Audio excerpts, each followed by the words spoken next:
Hi guys, before proceeding with the analysis of this question, let me give you some important information. इस पूरी exercise की जो playlist का link है वो आपको डिस्क्रिप्शन और कमेंट सेक्शन में मिल जाएगा, जहां से आप इस पूरी एक्सरसाइज का बहुत अच्छे से प्रिपेयर कर सकते हो। इस प्लेलिस्ट में मैंने एक एक कंसेप्ट, एक एक क्वेश्चन पूरे अच्छे से एक्सप्लेन किया हुआ है।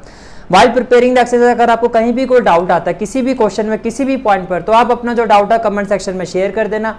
इन द अपकमिंग लेक्चर जो भी आपका डाउट होगा उसको मैं उसका एनालिसिस मैं आपको करवा दूंगा, जिससे क्या होगा ये एक्सरसाइज आपकी बहुत अच्छे से प्रिपेयर हो जाएगी। तो let's start with the analysis of this question. Let's start. Before proceeding with the remaining question, there is a concept ये है, इफ fx and gx both are continuous function, if fx and gx both are continuous function, अगर ये दोनों ही function continuous होते हैं then f plus जी ये भी कंटिन्यूअस होगा, f माइनस जी ये भी कंटिन्यूअस होगा,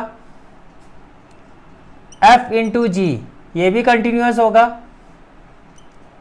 f बाई जी से at c equal to 0, at x equal to c, at X equal to C, किसी पॉइंट पर कंटिन्यूटी होती है तो ये कंटिन्यूस अगर सी पॉइंट पर है तो इनका सम, इनका डिफरेंस, इनका प्रोडक्ट और इनका डिविजिबिलिटी यानी कि एफ बाई जी करोगे where g c should not be equal to 0, तो ये भी क्या होगा, कंटिन्यूस होगा। 1 बाय जी, अगर by g where g c should not be equal to 0, ये भी कंटिन्यूस होगा, ये भी कंटिन्यूस होगा। या k इंटू एफ ये भी कंटिन्यूस होगा, k इंटू जी किसी कौन f ऑफ g ये भी कंटिन्यूअस होगा, g ऑफ f ये भी कंटिन्यूअस होगा। ये आपका कंसेप्ट है। क्या कंसेप्ट है कि अगर fx और gx दो कंटिन्यूअस फंक्शन है किसी पॉइंट c पर, तो उनका सम, उनका डिफरेंस, उनका प्रोडक्ट, उनकी डिविजिबिलिटी ये सब कंटिन्यूअस होगा। 1 बाय जी ये भी कंटिन्यूअस, किसी कांस्टेंट से फंक्शन को मल्टीप्लाई करोगे चाहे kf या kg तो भी कंटिन्यूअस होगा, f ऑफ g भी कंटिन्यूअस होगा और g ऑफ f भी क्या होगा आपका continuous. This is the concept for the remaining question. Is it clear? ठीक है। Now next question is question number 21. Question, discuss the continuity of the following function. This is the first part, this is second part, this is the third part. अब देखो यहाँ पर आपको दो different function दिखाई दे रहे हैं, sin x और cos x, sin x cos x, sin x cos x। तो let gx is equal to sin x and hx is equal to cos x। एक फंक्शन को मैंने gx ले लिया, एक को मैंने ले लिया hx। ये क्लियर है? ठीक है। Now we know that sin x that is gx, sin x that is gx is defined for all x belongs to real number। भाई x की कोई भी वैल्यू, यहाँ पे कोई भी रियल वैल्यू पुट करोगे ये फंक्शन आपका डिफाइंड होगा, ये फंक्शन आपका क्या होगा, डिफाइंड होगा। इसी तरह से now cos x that is hx is defined, hx is defined for all x belongs to real number, for all x belongs to real number। यहां तक बात समझ में आ रही है? ठीक है। for all x belongs to real number। अब किसी पॉइंट पर कंटिन्यूटी चेक की जाती है, let c be any real number, let c be any real number, let c be any real number। तो at x equal to c, अब हम इस पॉइंट पर कंटिन्यूटी चेक करते हैं। तो first of all g of c क्या हो जाएगा, g of c will be equal to sine of c, then limit x approaches to c, g of x, limit x approaches to c, g of x which will be equal to limit x approaches to c, ये हो जाएगा sin x। अब x की जगह c put करोगे तो ये हो जाएगा sin c। तो आप देख सकते हो because limit x approaches to c,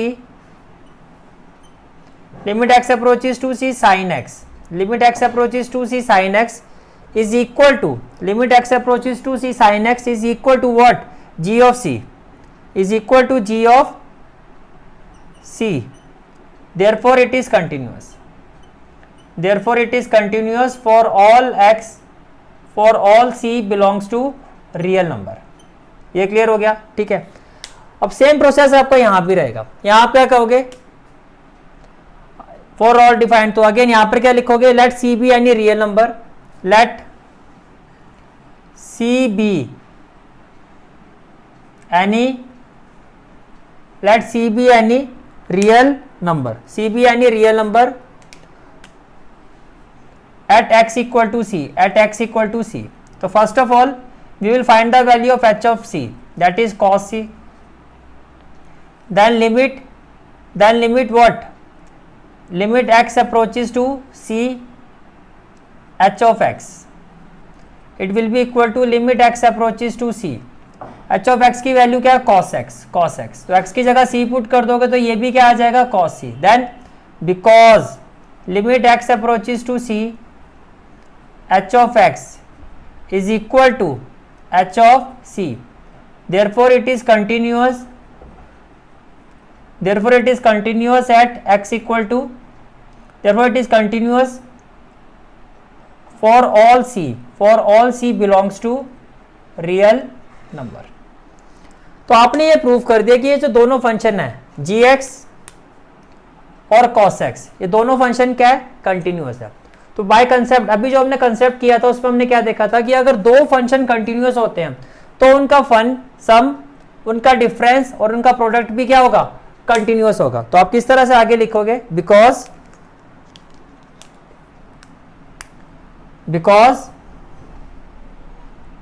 sine x and cos x both are continuous, both are continuous function, both are continuous function, therefore sin x plus cos x, sin x plus cos x, sin x minus cos x, sin x minus cos x and sin x into cos x, sin x into cos x will also be continuous, will also be continuous. Is it clear? अगर दो different function continuous होते हैं तो उनका सम, उनका difference और उनका जो प्रोडक्ट है वो भी क्या होगा, कंटिन्यूअस होगा। Is it clear? ठीक है। This is for today's class. I hope you like this class, and if you like this class then do like, share and subscribe my channel.